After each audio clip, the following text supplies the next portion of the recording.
مزامیر کی کتاب سے پیغامات کا سلسلہ جاری ہے، اور جیسے جیسے یہ سلسلہ آگے بڑھ رہا ہے ہماری دلچسپی میں بدستور اضافہ ہوتا چلا جا رہا ہے۔ آج کی صبح جب ہم زبور 108 پر غور کرنے والے ہیں تو یہ بھی ایک بڑا خوبصورت زبور ہے۔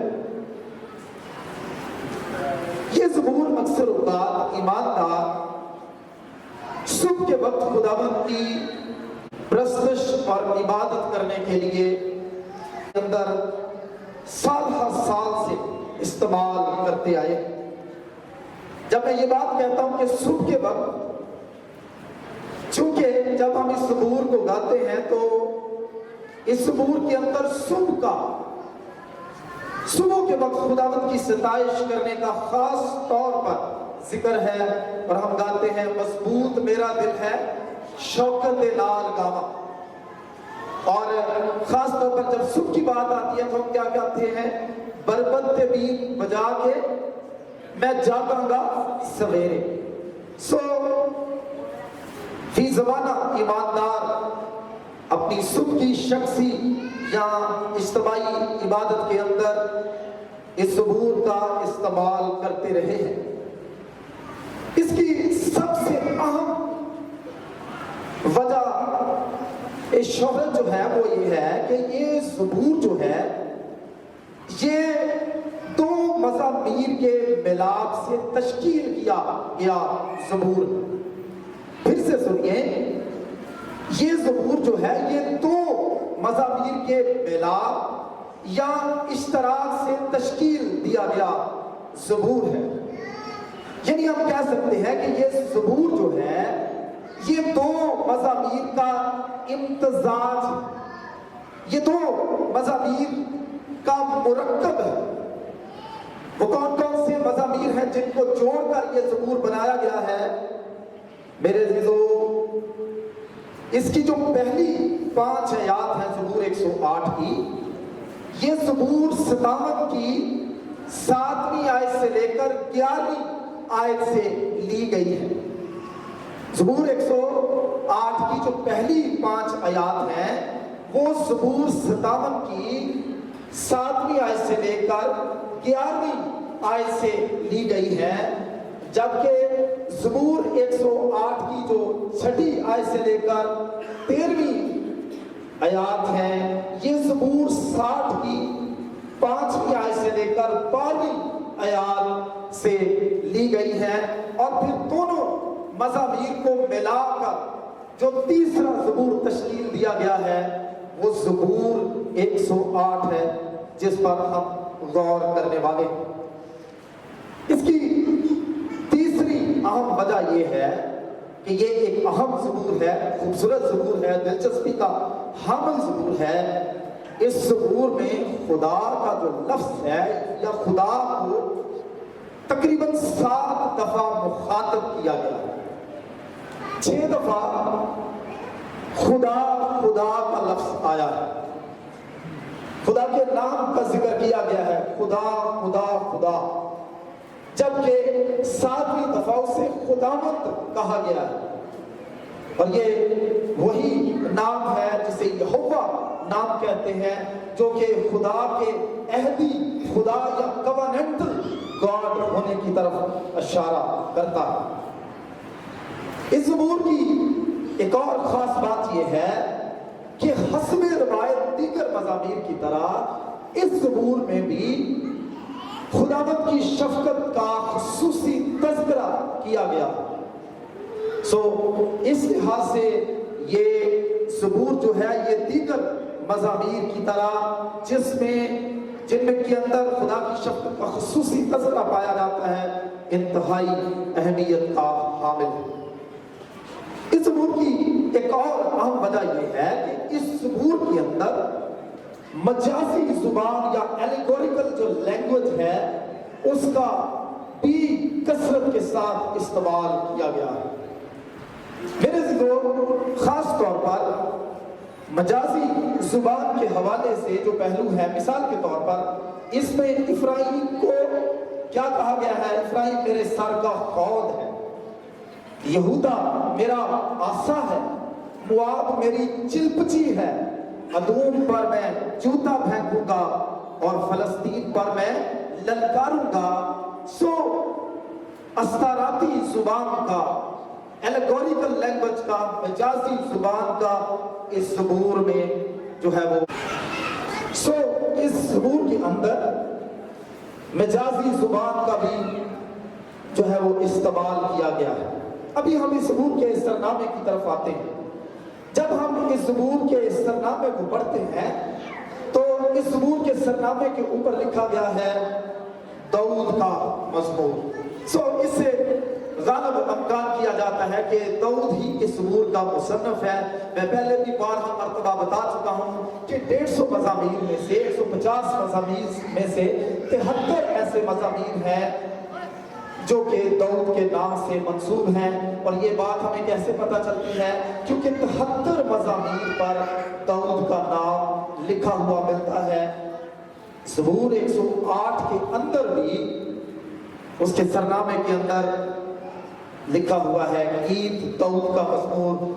خیال کیا جاتا ہے کہ داؤد اس زبور کا مصنف ہے، لیکن زیادہ علماء کی رائے یہ ہے کہ داؤد اس زبور کا مصنف نہیں ہے، بلکہ یہ اسیری کے زمانے کے بعد لکھا گیا، کمپوز کیا گیا، 2 زبوروں سے کے ملاپ سے تشکیل دیا گیا زبور ہے، اور اس کا تعلق جو ہے وہ اسیری کے زمانے کے بعد سے، جب بابل کی اسیری سے بنی اسرائیل قوم واپس آ گئی، اس کے بعد کسی مصنف نے اس کو لکھا، اور اس لیے اسے داؤد کے نام سے منسوب کیا گیا، کیونکہ جو دونوں حصے جو اس زبور کے اندر پائے جاتے ہیں، 57واں زبور ہو یا 60واں زبور ہو، وہ چونکہ داؤد نے دونوں زبور پیچھے لکھے ہیں، اس لیے اس زبور کو داؤد کے نام سے منسوب کیا گیا، حالانکہ ان دونوں کو کمپائل کرنے والا، جوڑنے والا مصنف جو ہے اس کا تعلق اسیری کے زمانے کے بعد کے ساتھ ہے۔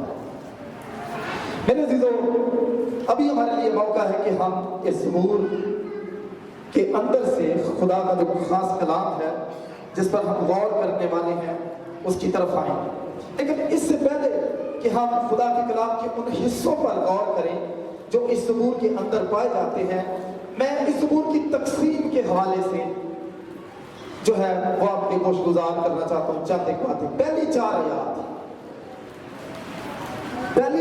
آیات جو ہیں، یہ اس کے اندر زبور نویس جو ہے وہ خدا کی شفقت جو آسمان سے بلند ہے، وہ اس کی شکر گزاری کے لیے زبور نویس جو ہے وہ ایک گیت، ایک نیا نغمہ، ایک نیا زبور جو ہے وہ خدا کے حضور پیش کرتا ہے، اور خداوند کا شکر کرتا ہے کہ خداوند تیری شفقت جو ہے وہ آسمانوں سے بلند ہے۔ پہلی 4 آیات کے اندر دراصل زبور نویس جو ہے وہ خدا کی شفقت کے گن گاتا ہے، وہ خدا کی شفقت جو آسمانوں سے بلند ہے اس کی ستائش کرتا ہوا نظر آتا ہے۔ پھر اس زبور کا جو دوسرا حصہ ہے یا دوسرا بند ہے،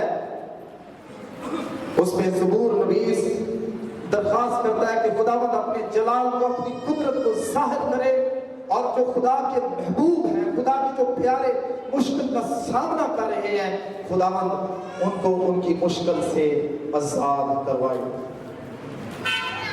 لیکن خوبصورتی کی بات یہ ہے کہ جس شخص نے بھی اس زبور کو مرتب کیا ہے، بڑی خوبصورتی کے ساتھ مرتب کیا ہے۔ یہ جو دوسرا بند ہے جو 5ویں اور 6ٹھی آیت پر مبنی ہے، اس کی 5ویں آیت 57ویں زبور سے لی گئی ہے، اور اس کی 6ٹھی آیت جو ہے وہ 60ویں زبور سے لی گئی ہے، اور ان کے اندر دراصل زبور نویس جو ہے وہ درخواست کرتا ہے کہ خداوند اپنے لوگوں کو چھڑائے، مخلصی بخشے، اور خداوند اپنے جلال کو کی مخلصی کے اندر ظاہر کرے۔ اور علماء کہتے ہیں کہ جس بھی مصنف نے اس زبور کو تشکیل دیا ہے، لکھا ہے، اس نے بڑی خوبصورتی کے ساتھ 57ویں زبور کی آیت کو جو کہ زبور 108 کی 5ویں آیت ہے، اور پھر جو 6 آیت ہے جو کہ زبور 60 سے لی گئی ہے، بڑی نفاست کے ساتھ جوڑا، اور اس طرح سے جوڑا ہے جیسے ایک درزی بڑی خوبصورتی کے ساتھ پیوند کرتا ہے، جوڑ لگاتا ہے، جب وہ کپڑا سلائی کرتا ہے تو بڑی نفاست کے ساتھ کرتا ہے کہ دونوں مضامین کا جو فرق ہے وہ معلوم نہیں ہوتا، کوئی اندازہ نہیں لگا سکتا کہ ایک آیت جو ہے وہ 57ویں زبور سے آئی ہے یعنی 5ویں آیت، اور ایک آیت جو ہے وہ 60ویں زبور سے آئی ہے۔ بڑی نفاست کے ساتھ جس بھی شخص نے اس زبور کو جوڑا ہے، بڑی خوبصورتی سے اس نے یہ پیوند کاری کا کام جو ہے وہ اس زبور کی دونوں آیات کو جوڑ کر انجام دیا۔ اس کا جو تیسرا باب ہے وہ فرمان الہی پر مبنی ہے۔ اس میں یہ جو تیسرا باب ہے جو کہ 7ویں آیت سے لے کر 9ویں آیت تک ہے، اس میں خدا کو بطور جنگجو جو ہے اس کا بیان ہمیں ملتا ہے۔ اس میں ہمیں خدا بطور جنگجو نظر آتا ہے، اور خدا ان آیات کے اندر اپنی فتح یابی کا اعلان کرتا ہوا نظر آتا ہے، جو کہ ہم بعد میں دیکھیں گے۔ اور اسی طرح سے اس زبور کا جو چوتھا بند ہے یا چوتھا حصہ ہے وہ 10ویں اور 11ویں آیت پر مبنی ہے۔ اس میں زبور نویس جو ہے وہ خدا سے سوال کرتا ہوا نظر آتا ہے، اور وہ سوال میں کہتا ہے مجھے اس فصیلدار شہر میں کون پہنچائے گا، کون مجھے ادوم تک لے گیا ہے؟ اے خدا کیا تو نے ہمیں رد نہیں کر دیا؟ اے خدا تو ہمارے لشکروں کے ساتھ نہیں جاتا؟ میرے عزیزوں، خاص طور پر 10ویں اور 11ویں آیت جو ہے زبور نویس خداوند سے سوال کرتا ہوا نظر آتا ہے، اور در حقیقت اپنے سوال کے اندر وہ ادوم کے خلاف اپنے لوگوں کی مدد کے لیے خداوند سے ملتجی نظر آتا ہے۔ اور اس کا جو 5واں بند ہے زبور 108 کا وہ 12ویں اور 13ویں آیت پر مبنی ہے۔ اس میں زبور نویس خدا سے اجتماعی درخواست کرتا ہوا نظر آتا ہے کہ خدا اس کے سارے دشمنوں سے اس کو رہائی بخشے۔ 5 اس زبور کے حصے ہیں۔ پہلا حصہ 1 آیت سے لے کر 4 آیت تک، دوسرا حصہ 5ویں آیت سے لے کر 6 آیت تک، تیسرا حصہ جو ہے وہ 7ویں آیت سے 9ویں آیت تک، چوتھا حصہ 10ویں آیت سے لے کر 11ویں آیت تک، اور 5واں حصہ جو ہے وہ 12ویں آیت سے لے کر 13ویں آیت تک۔ اجتماعی درخواست کے خداوند دشمنوں پر اس کو اور اس کی قوم کے لوگوں کو فتح بخشے، یہ 12ویں اور 13ویں آیت کے اندر جو ہے اس بات کا اظہار ہے۔ ابھی دلچسپی کی ایک بات بتانے والا ہوں آپ کو۔ اس زبور کے جس طرح میں نے بتایا کہ 5 حصے کیے جا سکتے ہیں، 5 بندوں میں تقسیم کیا جا سکتا ہے۔ ان 5 بند کے اندر ہر دفعہ خدا کا نام آیا ہے۔ بڑی خوبصورت ترتیب جو ہے وہ بنائی گئی ہے اس زبور کی، یا قدرتی طور پر خدا کے پاک روح کے الہام سے چونکہ یہ لکھا گیا ہے۔ بڑی خوبصورت بات ہے کہ 5 بند ہیں، اور پانچوں ہی بندوں کے اندر خدا کا نام استعمال کیا گیا ہے۔ اور آپ کو پتا ہے خدا کا کون سا نام استعمال کیا گیا ہے؟ ایلوہیم۔ اور جہاں پر خداوند کا نام استعمال کیا گیا ہے وہاں پر یہوہ کا نام آیا ہے، لیکن باقی بندوں کے اندر بار بار جو نام استعمال ہو رہا ہے خدا کا وہ ایلوہیم ہے۔ یہ وہی نام ہے جو پیدائش کی کتاب کے پہلے باب میں استعمال ہوا ہے۔ خدا نے ابتدا میں زمین و آسمان کو پیدا کیا، براشیت 12 ایلوہیم، خدا نے ابتدا میں زمین و آسمان کو پیدا کیا۔